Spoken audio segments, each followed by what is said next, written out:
the police came, nobody came over here, knocked on this door. Was nobody that the one asked earlier? anything. And 5 minutes later, he back here busting out windows. Now, mind you, we don't know from me to them. We all don't know what the his problem is. He just came out acting crazy. He threatened her. She called the police. They came. They talked to her for 5 seconds and pulled off. 10 minutes later, as we're standing there, they like, there he is right there, and we heard smash. He smashed 2 windows. Okay. How did that one get smashed? You gotta ask him. Something wrong with the dude right now. We don't know. Like I said, everybody in the house. I'm just so confused at how the police came the first time and ain't nobody do nothing. Gave me the opportunity to smash the window. Oh, now it's serious? What's the problem? What's going on? What's going on? Now it's serious. What's going on? It's just here.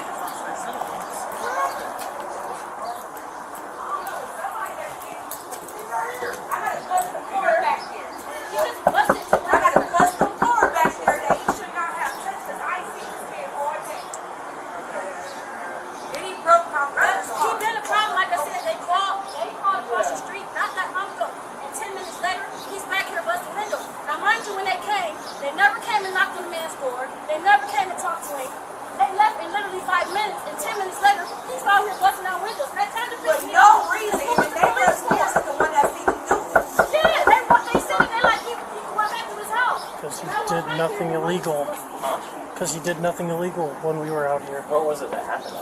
So he was yelling at them, went over to like their the sidewalk and was just like spitting and just like throwing racial slurs at them. Okay, like he comes out.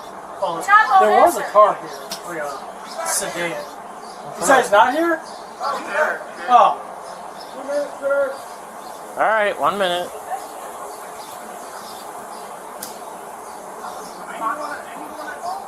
I don't see. Can you take a look at their house? They're saying that they have busted windows. I didn't see any. They said a car.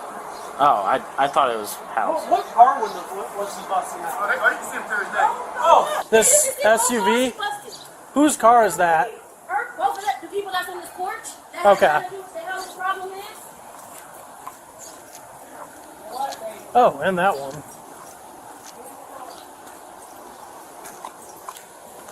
We don't even deal with each other. Look, he's right here. I know he's not opening the door. 550-945 on a black GMC SUV. Hello, gentlemen. what's going on? So I just got home. But do you want to talk? Do you want to talk inside so they don't have to hear everything that's going on? Oh no. Oh no.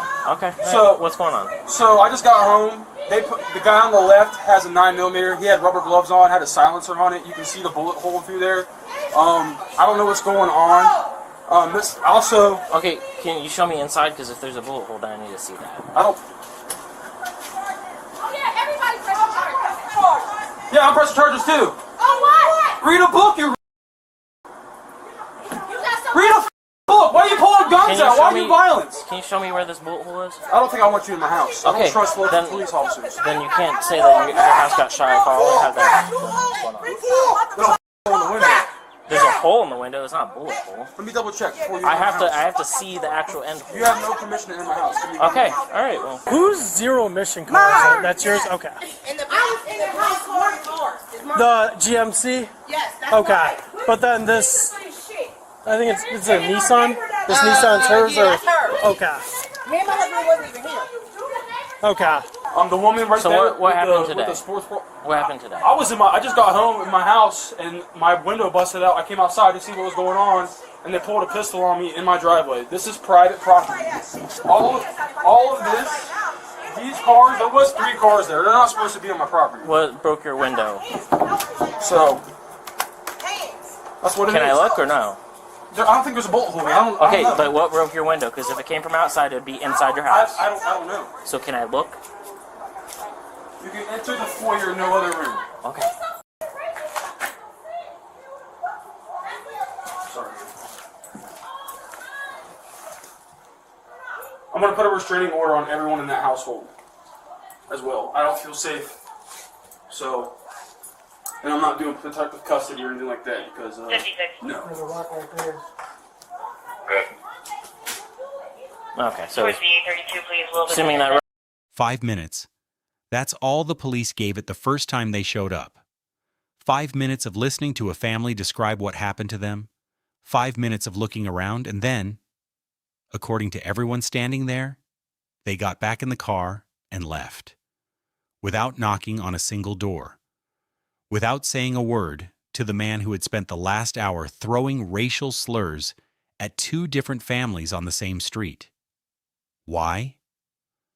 Because he hadn't done anything illegal yet. 10 minutes after those patrol cars pulled away, 2 car windows were smashed. June 22nd, 2024. And today on Reality Bodycam Report, we are not just watching what a man did to his neighbors. We are examining how it was allowed to reach that point, the moment he tried to weaponize police against the very people he had been terrorizing all afternoon, and what it finally took to end it. Let's go back to the start. There was no prior war between these neighbors, no screaming matches, no history of bad blood. The family across the street said they had been on decent terms with him. A few days before this happened, they had even given him food. Just neighbors sharing a block, nothing more. And then, without anything provoking it, he walked over to their property and started. He threw the N-word multiple times. He walked up to a different neighbor, a woman who, as witnesses made clear, is not Chinese, and told her to go back to China. He made gun sounds as black residents walked past him. He directed a slur at a 16-year-old child who was simply standing outside their own home. He called a woman stupid. He performed for the street like it was his personal stage. That last part, the go back to China moment, I want to spend a second on, because it tends to get buried under everything else in this footage. He didn't even have the right country. He aimed a slur at someone's perceived national identity and couldn't be bothered to get the identity right. That's not an accident. That's not someone who lost their temper and misspoke. That is a person who sees certain people as interchangeable foreigners. Any Asian face becomes the same target, the same other, regardless of where they're actually from. The specific country doesn't matter to him because the slur was never really about geography. It was about telling someone they don't belong here, that their presence is wrong and their roots don't reach the ground they're standing on. The imprecision is part of the cruelty, not separate from it. A family called the police. Officers arrived. They heard what happened. They gathered enough of the picture to understand what kind of afternoon this had been. And then they left without knocking on his door. Now, I want to be precise here. Verbal harassment does sit in a complicated legal space. Officers don't always have clear grounds to make an arrest for words alone, even vile ones. I understand that. But there is a meaningful difference between we can't arrest him right now and we don't need to speak to him at all. A single conversation at that door. We received a complaint. Here is what was reported. I need you to understand where this is heading. Changes things for a lot of people. It puts the man on notice that this block has eyes on it, that the performance has an audience that includes law enforcement, that there are consequences building. Instead, he watched police arrive, talk to his neighbors for a few minutes, and drive away. And the lesson he walked away with from that is exactly what you'd expect. Nothing is going to happen to me.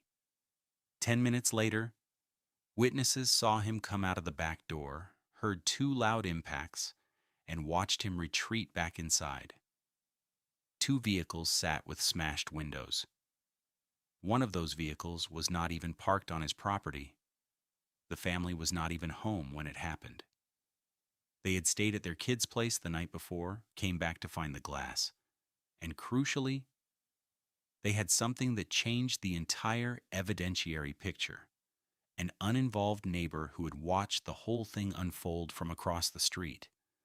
That witness account matters more than people realize in situations like this. Without cameras capturing the act directly, a case like this can collapse into competing claims. He said this happened. She said something different. Nobody saw anything. The moment a disinterested third party says I saw him walk out, I heard the two impacts. I watched him go back inside. The case stops being he said, she said.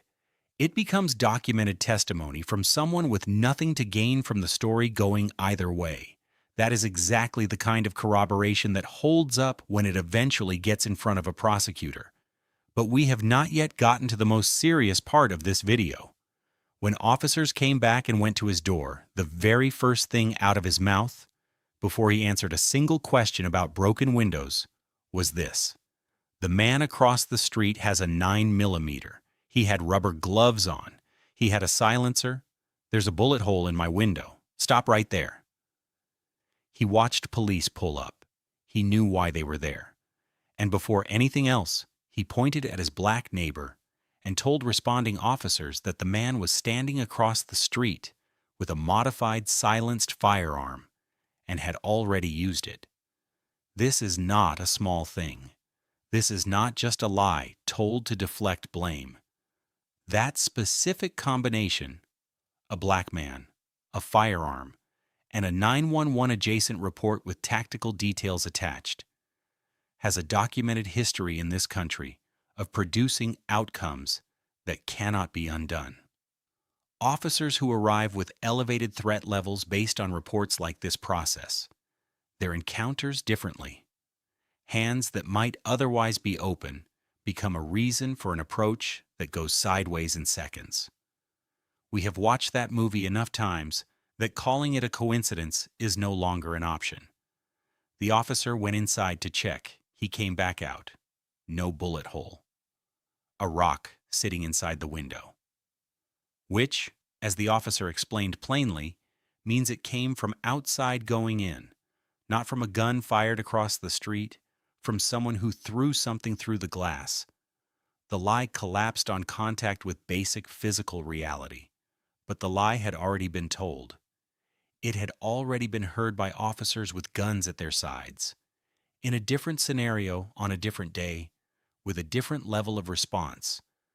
The fact that it turned out to be false is cold comfort when the person it was directed at is the one who has to deal with whatever happens before anyone gets around to checking. This needs to be called what it is, a false police report, constructed to redirect armed law enforcement toward a black neighbor, and the accompanying story designed to make him sound like an active threat. Whether he thought through the full possible consequences or not is almost beside the point. The intent to point the gun of the state at someone who hadn't done a thing to him is right there in the words he chose. I want to hear from the comments on this specifically. Does that moment hit harder for you than the broken windows? Because for me, that is the heaviest line in this entire video. The car windows cost $300 to $400, and they can be replaced. What he described to those officers, had it landed on a different day, with a different response, cannot be undone. Back outside, while officers are piecing together what actually happened, he's in his yard holding court, and the thing he keeps returning to is this. You pay rent. You don't own anything. I own all this property, said to a police officer, loud enough for the family to hear. And it deserves more than a passing mention because that sentence is not really about property.